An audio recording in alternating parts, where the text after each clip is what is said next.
Welcome along to another video. Today I want to talk to you about compression. Check out the couple of other videos that I've done just recently, one on ball compression and one on takeaway. I think you'll find them really useful. You'll be able to see them up in the top right hand corner of the screen. Click the link and go check them out. And if incidentally you've got any ideas of videos you want me to cover, feel free to leave them in the comments box below and I will make sure I get around to covering the topics that you want to most hear about. So as I say, today I want to talk to you about transition. That's the point in the golf swing where the golf club reaches the top, changes direction and comes back down. And of course, this is one of the hugely referenced parts of the golf swing. Guys trying to shallow out the golf club, so as they reach the top, they're trying to get the club shallow. Other people talk about how much they come over the top and they get too steep into their downswing, and how they want to try to feel their right arm tucked in and all these various different components. But I wanted to give you an understanding of what ingredients will make up your transition. Now, let's talk about the golf further. I referenced in one of my earlier videos on the takeaway, guys and girls that get the golf club pulled inside. Now, what we've got to appreciate is that we've got a light end of the golf club and a heavy end, and I'm always referencing that in all of my videos that I do and will continue to do so because I think that's a really important ingredient that golfers need to appreciate more than anything else. And when the golf club is very low in the backswing and the club head isn't hoisted up, we have two very different sensations through the handle. When the club head gets swung inside, what tends to make the golfer feel is that we don't have any angle of attack. The golf club shaft is very shallow, so the shaft is pointing out there. It's not hoisted up and it's not looking down at the golf ball. And so what a golfer will therefore try to do as they start to swing the golf club up, if it gets a little shallow, at some point they're going to have to try to steepen the shaft to get the angle of the pitch of the swing pointed down at the golf ball. And that normally happens at the latest point that they can do so, when the club starts to get so shallow that they then have to hoist it up and start to steepen it. And that normally happens in transition. So often transition can be an error of what's gone on in your takeaway and halfway into your backswing, which again is really set up by your takeaway. So takeaway, as I say, is a really important ingredient and one you want to check out, as I say, in one of my earlier videos. So as we take the golf club away, there's the guy that gets a little shallow, starts to take the golf club up, and now at the point of this part of the golf swing, we then start to see the shaft steepen itself up and actually start to see this orientation here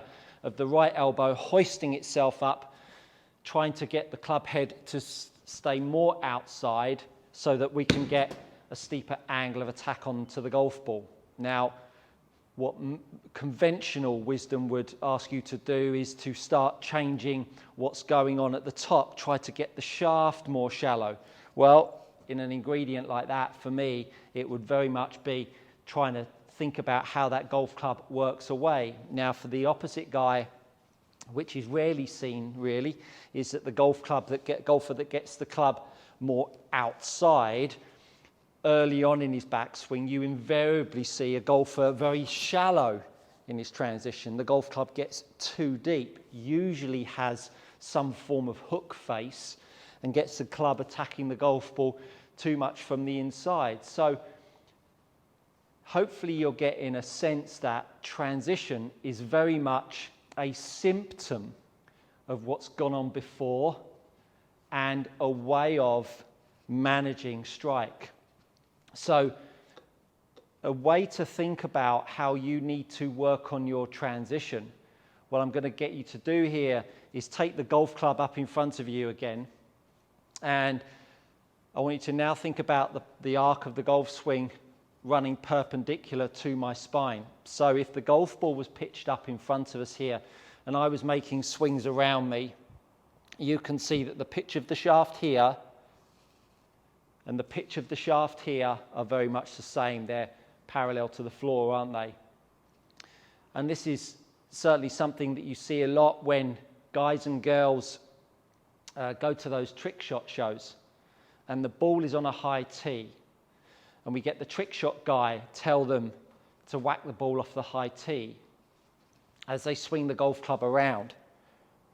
because the shaft is usually out of pitch relative to the arc that they're trying to swing on, as they pull on the golf club towards that ball, the golf club head invariably wants to fall underneath the handle, hoists the handle up, and the club head whacks the tee. Now let's pitch that into a top of a backswing where the club shaft invariably gets a little bit across us. Because the club shaft gets a little too deep, now as the golfer pulls the handle towards the ball, the rebalance of the head is trying to pull itself under, hoist the handle up, face is open, and now all of a sudden we're out of shape. But a lot of these errors started right the way down from how they started to move the head weight and the handle. So going back to the drill where the club shaft is parallel to the floor, perpendicular to my spine, and I make some golf swings where I get the club shaft on the same pitch, you'll appreciate that this golf club is now only swinging around me at 90 to my spine. Now in a golf swing, we have arm swing that works around us and arm swing that rises up. So now, as I tip back into the golf ball, you can start to see how this looks like my conventional backswing.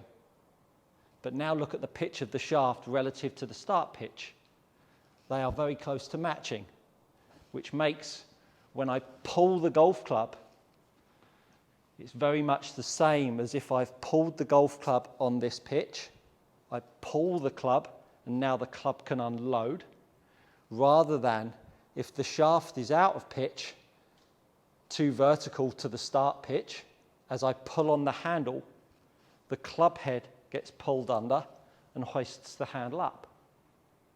I now make the backswing. Now my shaft is out of pitch. When I pull on the golf club, you can see how the shaft pitch will change. So transition is very much a relationship of where you've started, how you've enabled yourself to keep the same pitch of that shaft as it was down at address, so that when you come to pull it, you can pull it towards the ball and the shaft pitch will remain the same. And the shaft pitch won't change. When the shaft pitch is out of orientation from the start pitch, that's when transition becomes very awkward and very difficult. Now, of course, this is a 5, 6, 7 minute video, and I'm trying to give you some visuals on how transition works and how it correlates to our start point. Now, of course, I'm also dealing in the ideal world. If we were, in my opinion, and only my view and opinion, if I could get this swing perfectly balanced, that's how I would like to see it. That spine angles, shaft angle relative to the spine are as close to perpendicular. The shaft pitch remains perpendicular to the spine. I can now pull that club down that same shaft pitch. The arms drop down and it all lines up back at the bottom. It's a very, very simple motion. But understanding how the club and you balance up is a really important part of the learning of this game. So when we start to see people think about transition of trying to shallow the shaft, which we still see so much of, and trying to swing the club inside out, yes, they are all doable, and yes, you can certainly create an environment pre-impact and at impact that will make the TrackMan numbers line up. But the reality is, the more you have to coerce the club into a position, which is why P1, P2, P3, P4, P5 positions don't fundamentally work. They give you a marker, but if you start to try to position the club, you're actually breaking the dynamics of the golf swing and the kinetic chain. So the more you understand of how the light end and the heavy end must work together in terms of your upper body, how the shaft must pitch around the angles that we've predisposed to address, the better you'll be able to create some real dynamics down at the bottom of the golf ball and some efficiency, rather than trying to jam the club in a spot that, yeah, you'll be able to do it with millions of golf balls, but the reality is you're actually making the golf swing weaker for it. So just to reiterate, to give you an understanding of what transition should feel like, back up to club shaft parallel to the floor, make a backswing, get the shaft still parallel to the floor, and get the feeling of how you need to pull the handle forwards, and then swing the golf club around you, still keeping the shaft parallel. So back out in front of you, parallel to the floor, work it forwards, still parallel to the floor, swing the golf club, still parallel to the floor, around you, still parallel to the floor. Now the shaft is pitching around the vertical spine. Now I'm going to tip back down to the ground. Now I'm going to make a backswing. Now the shaft is still perpendicular to my spine. Now I'm going to create some arm lift. The shaft is still perpendicular to my spine. I'm going to swing the club around me. The club shaft is still perpendicular to my spine and up into my finish. So this would be a much better way of you appreciating how the pitch of this shaft and how transition can actually be balanced in the pull phase of the golf swing when you pull the club into the golf ball. A lot to take in there, and that's quite a long-winded explanation, but hopefully YouTube gives me a platform to share some thoughts, some visuals on how I think as golfers we need to keep growing our knowledge of how this golf swing works and the forces that are being applied on us to make us better golfers, and this constant drive of tidbits, sound bites, opportunities of hope that in reality is not making golfers too much better. Anyway, that's me sharing my thoughts on transition, how the golf club moves around us. If you've liked it, hit the like button, subscribe, share with your friends, click the bell, then you'll never miss another video. And if you've got any thoughts or any comments, feel free to pop them in the comments box below, because I'll always read them and I'll always reply to you. I want to build a nice community on here that hopefully we can all learn this game for the better. We've got loads more info and great content coming your way. Stay safe out there. I look forward to seeing you all on the lesson tee sometime soon.